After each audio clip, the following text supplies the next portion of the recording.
Hello guys, welcome to back our new blog. আশা করি আপনারা সবাই খুব ভালো আছেন, আমি খুব ভালো আছি। আজ যাচ্ছি শ্রাদ্ধ বাড়িতে, তাই সকাল সকাল রেডি হয়ে বেরিয়ে পড়লাম শ্রাদ্ধ বাড়ির উদ্দেশ্যে। তো আমার মা শ্রাদ্ধ বাড়ির খাবার খায় না, আর আমার বাবাও বাড়িতে ছিলেন না, সেই জন্য আমাকে একাকেই যেতে হলো এই শ্রাদ্ধ বাড়ির অনুষ্ঠানে নেমন্তন্নকে রক্ষা করার জন্য।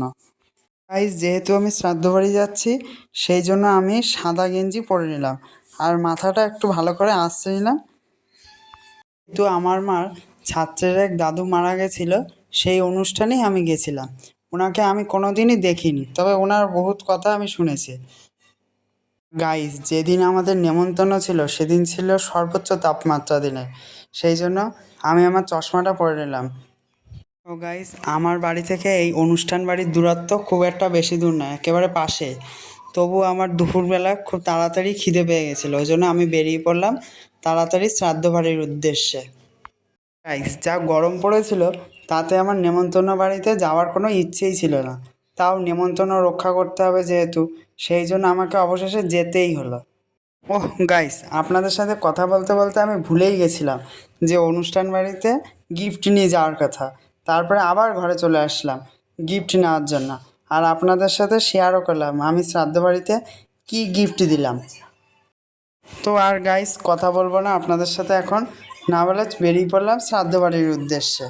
এবার আমার মাকে টাটা বাই বাই বলে বেরিয়ে পড়লাম শ্রাদ্ধ বাড়ির উদ্দেশ্যে। আর গাইস, যা রোদ্দুরের তাপ, তাতে বেরিয়েই আমার একেবারে মুখ পুড়ে যাওয়ার মতন অবস্থা। তাও যেহেতু নেমন্তন্ন করেছে, সেটা আমাকে রক্ষা করতেই হবে, এই জন্য আমি বেরিয়ে পড়লাম গুটি গুটি পায়ে নেমন্তন্ন বাড়ির উদ্দেশ্যে। যেহেতু গাইস আমার বাড়ি থেকে নেমন্তন্ন বাড়ির বেশি দূর না, সেই জন্য আমি হেঁটেই বেরিয়ে পড়লাম। এই যে গাইস, আমাদের পাড়ার বিদ্যাসাগর পল্লী স্কুল, এখান থেকে বহু ছেলে মেয়ে পড়াশোনা করে বড় হয়ে ওঠে। আর গাইস, আমাদের এখানে গরম পড়েছিল সেদিন 43 ডিগ্রি। সেই গরমকে উপেক্ষা করে আমি নেমন্তন্ন বাড়ি রক্ষা করতে চলে গেলাম, আর অবশেষে চলে আসলাম নেমন্তন্ন বাড়িতে। আর গাইস, ঢুকেই আমি এত লোকের ভিড় দেখে আমি একেবারে অবাক হয়ে গেছি, এই গরমেও এত ভিড়। আর গাইস, আমি চলে এসেছি এই দাদুর শ্রাদ্ধতে। ইনি হলেন আমার মার ছাত্রের এক দাদু। দেন গাইস, আমি আমার গিফটটা দিয়ে দিলাম, গিয়েই দেখলাম ফাঁকা টেবিল, ওই জন্য আমি প্রথমে বসে পড়লাম। আর গাইস, আজকে আমার পাশে বসে পড়েছে আমার এক বন্ধু। ও কিছুতেই ওর মুখ দেখাতে রাজি নয়, তাও আমি অত কথা না ভেবে খেতে শুরু করলাম।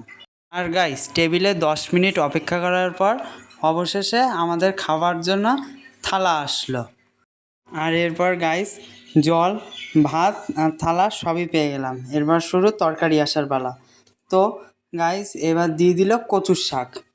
আর গাইস, আজকের মেনুতে ছিল কচুর শাক, ডাল, ইঁচড় চিংড়ি, কাতলা মাছের কালিয়া। আর গাইস, আজকের মাছের ঝোলটা এত সুন্দর হয়েছিল, আমি 2টো মাছ খেয়ে নিলাম। আর গাইস, বাড়ির তুলনায় শ্রাদ্ধ বাড়ির শুক্তো দারুণ টেস্ট হয়, মনে হয় যেন শুক্তো দিয়েই এক থালা ভাত খেয়ে নিই।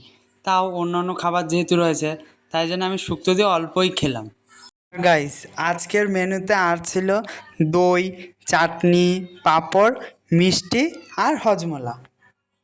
গাইস, সেদিন যেহেতু খুবই গরম পড়েছিল, সেই জন্য গাইস আমি এই গরমের মধ্যে খুব একটা বেশি খেলাম না, লিমিটের মধ্যেই খেয়ে নিলাম। গাইস, অন্য অন্য জায়গায় ক্যাটারিং সার্ভিস খুবই ফাস্ট থাকে, কিন্তু এই বাড়িতে ক্যাটারিং সার্ভিস খুবই স্লো। খেতে বসে খাওয়া শেষ হয়ে যায় কিন্তু ক্যাটারিং সার্ভিস আসে না, তো সবাই খুব শান্তি ভরে খেতে পেরেছিল। আর গাইস, আমার সাথে যারা যারা খেতে বসেছিল তাদের সকলেরই প্রায় খাওয়া দাওয়া শেষ হয়ে গেছিলো, কিন্তু আমারও প্রায় তখনও খাওয়া দাওয়া শেষ হয়নি। আর আমার পিছনে লোকজন আমার চেয়ারে বসার জন্য চেয়ার ধরে দাঁড়িয়েছিল। শেষে গাইস আমার খাওয়া দাওয়া শেষ হলো। আর গাইস, নেমন্তন্ন বাড়িতে আজকে আমার পুরনো সব বন্ধু বান্ধবীদের সাথে দেখা হয়ে গেল।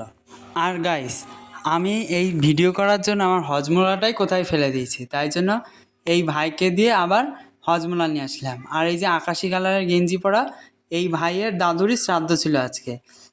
এই ভাইদের বাড়ি আজকে আমি গেছিলাম।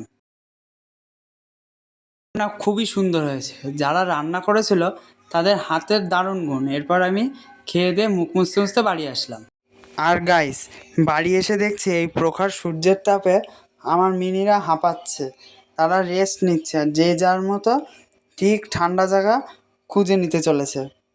আজকের ব্লগটা আমি এখানেই শেষ করছি। দেখা হচ্ছে নেক্সট কোনো ব্লগে। ততক্ষণ সবাই খুব ভালো থাকবেন, সুস্থ থাকবেন। আর আমার এই চ্যানেলটার ভিডিওগুলো ভালো লাগলে অবশ্যই একটা সাবস্ক্রাইব করবেন আর লাইক করতে ভুলবেন না, আর শেয়ারও করে দেবেন কিন্তু প্লিজ।